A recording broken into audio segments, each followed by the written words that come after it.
King scrunches his broken fist. Cheers and hollers from a drunk crowd echo through the alleyway. He stares at his fallen opponent, bleeding face, busted nose, chipped teeth. He kicks him in the mouth to put the finishing touches on his handiwork. He never lost a fight. Not now. Not ever. Always bet on King.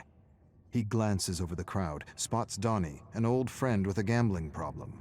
Not much of a problem if he continues to bet on me. King looks at his watch. He's late for a family meeting. King's father gives his mother hell for talking back for something he didn't quite understand.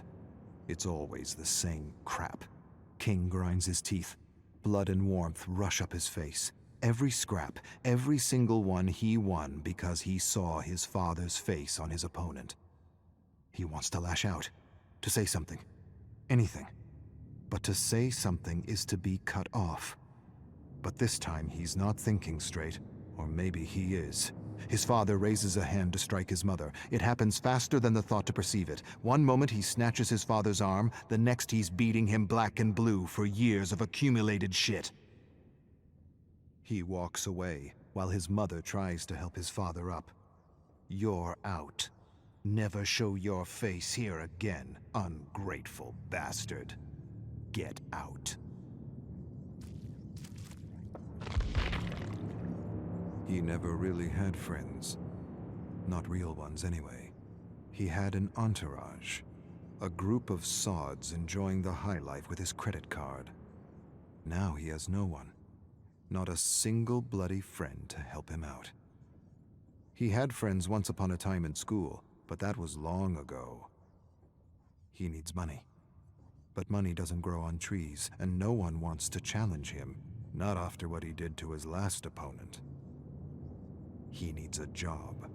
His accounts are near empty, and his old careless spending habits are hard to break.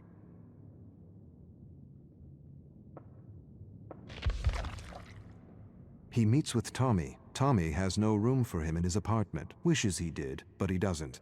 Mick wants to help, but his old lady won't let him. Same with Bill. And Harry. His ex has moved on, and she doesn't want to see his face. Something about being a shithead. He can't live in a hotel room forever. It drains the account. He remembers a face he recently spotted in a crowd at his last scrap. They were friends since they were toddlers. He was a genuine friend, even if they went separate ways. King looks him up. Castle Drive. He hails a taxi. King hasn't felt real in a long time. He sits in Donnie's apartment drinking old ale, realizing how much he misses genuine heart-to-hearts. Donnie was his friend before he realized he came from money. The rich aren't really rich. He's not sure why he thinks this or what it means. It's just a random thought. The ale talking, as it were. Donnie says he can stay until he figures things out. He's not sure when that will be. It doesn't matter. A sudden rap at the door startles him. Donnie stands, opens the door to reveal a few men in black leather jackets. Muscle. King doesn't hear much. What he does hear, he doesn't like.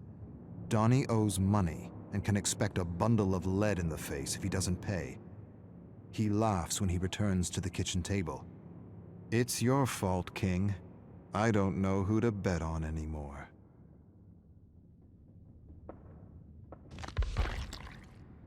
King lost his last 3 jobs and is going back to what he does best. A challenger steps into the circle in the dimly lit alley, double his size, massive. King doesn't care. A head's a head. He'll go down like the others. Crowd calls him the Ghetto Masher. The Ghetto Masher glares at him. The ref spits out rules he's heard 1,000 times. King stares at him and sees not his father, but his opponent. A bell sounds. With a bestial snarl, the Ghetto Masher lunges. King evades a wild blow that would have ripped his head off. He feels strange, unresponsive, confused. Donnie screams at him. He glances at him as he receives a massive fist to the skull.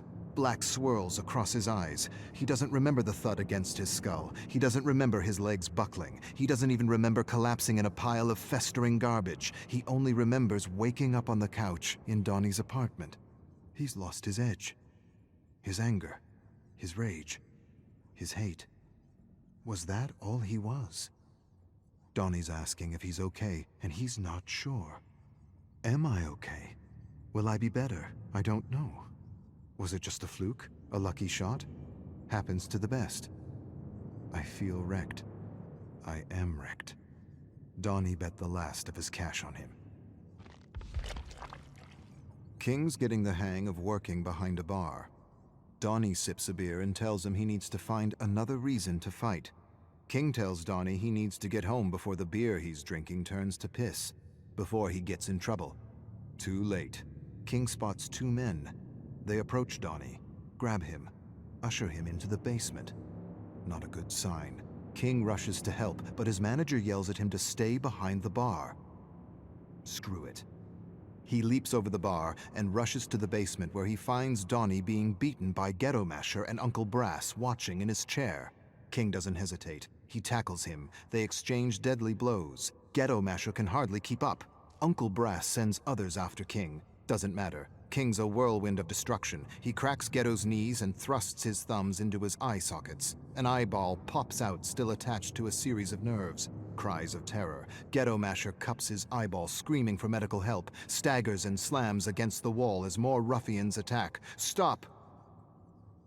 Uncle Brass stands and approaches. It's well within my power to rip your fucking head off for what you did to my boys. King staggers to his feet. Not a bloody joke, am I?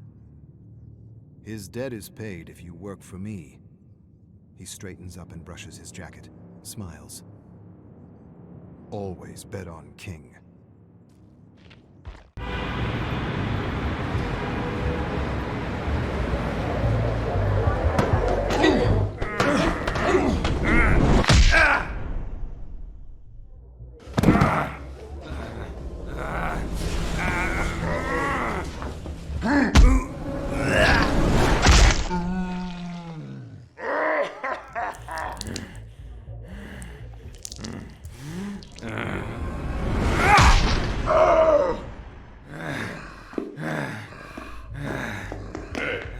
Whoa, whoa.